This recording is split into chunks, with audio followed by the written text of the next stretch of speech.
നമസ്കാരം. മലയാള ജാലകത്തിൻ്റെ ഏറ്റവും പുതിയ ക്ലാസ്സിലേക്ക് സ്വാഗതം. ഇന്ന് അവാർഡുകളെക്കുറിച്ചാണ്. 2024 അവാർഡുകൾ ഇന്ന് പ്രഖ്യാപിക്കുകയുണ്ടായി. വ്യത്യസ്ത വിഭാഗങ്ങളിൽ അവാർഡ് നേടിയവരെ പരിചയപ്പെടുത്തുകയാണ്. കവിത അനിത തമ്പിയുടെ മുരിങ്ങ വാഴ കറിവേപ്പ് എന്ന കൃതിക്കാണ് അവാർഡ് ലഭിച്ചിരിക്കുന്നത്. നോവൽ GR ഇന്ദുഗമൻ്റെ ആനോ എന്ന പ്രശസ്ത നോവലിനാണ്. ചരിത്രത്തോടൊപ്പം മുന്നേറുന്ന ഒരു നോവൽ, അല്ലെങ്കിൽ ചരിത്രത്തെ കൂടി അടയാളപ്പെടുത്തിക്കൊണ്ട് രേഖപ്പെടുത്തിയ ഒരു നോവൽ എന്ന നിലയിൽ വളരെ പ്രസിദ്ധമായിട്ടുള്ളൊരു കൃതിയാണ് ആനോ. ആ കൃതിക്കാണ് GR ഇന്ദുഗോവന് കേരള സാഹിത്യ അക്കാദമി പുരസ്കാരം ലഭിച്ചിട്ടുള്ളത്.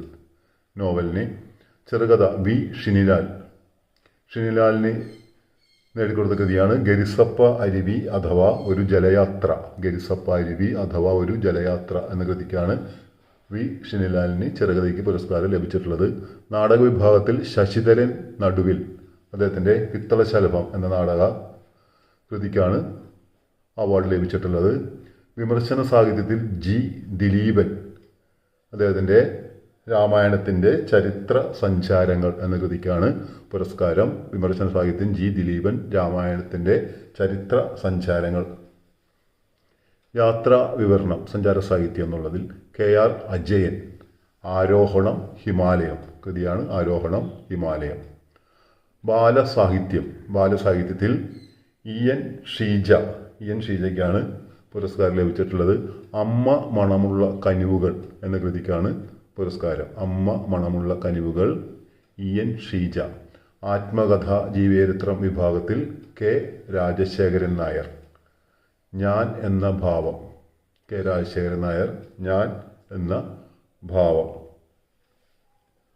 അടുത്തത് വരുന്നത് വൈജ്ഞാനിക സാഹിത്യമാണ്. വൈജ്ഞാനിക സാഹിത്യത്തിൽ P ദീപക്കിനാണ് അവാർഡ് ലഭിച്ചിട്ടുള്ളത്. അദ്ദേഹത്തിൻ്റെ കൃതി നിർമ്മിത ബുദ്ധികാലത്തെ സാമൂഹിക രാഷ്ട്രീയ ജീവിതം. നിർമ്മിത ബുദ്ധികാലത്തെ സാമൂഹിക രാഷ്ട്രീയ ജീവിതം എന്ന കൃതിക്കാണ് P ദീപക്കിന് വൈജ്ഞാനിക സാഹിത്യത്തിന് പുരസ്കാരം ലഭിച്ചിട്ടുള്ളത്.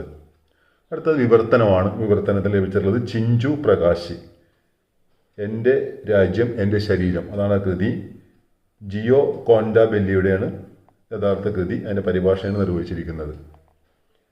പിന്നെ വരുന്നത് ഹാസ്യ സാഹിത്യത്തിന് നിരഞ്ജൻ. അദ്ദേഹത്തിൻ്റെ കൃതി കേരളത്തിൻ്റെ മൈതാത്മക വറുത്തരച്ച ചരിത്രത്തോടൊപ്പം. കേരളത്തിൻ്റെ മൈതാത്മകത വറുത്തരച്ച ചരിത്രത്തോടൊപ്പം എന്ന കൃതിക്കാണ് പുരസ്കാരം ലഭിച്ചിട്ടുള്ളത്. മലയാള ജാലകത്തിൻ്റെ മറ്റൊരു ക്ലാസ്സിൽ വീണ്ടും കാണാം. നന്ദി.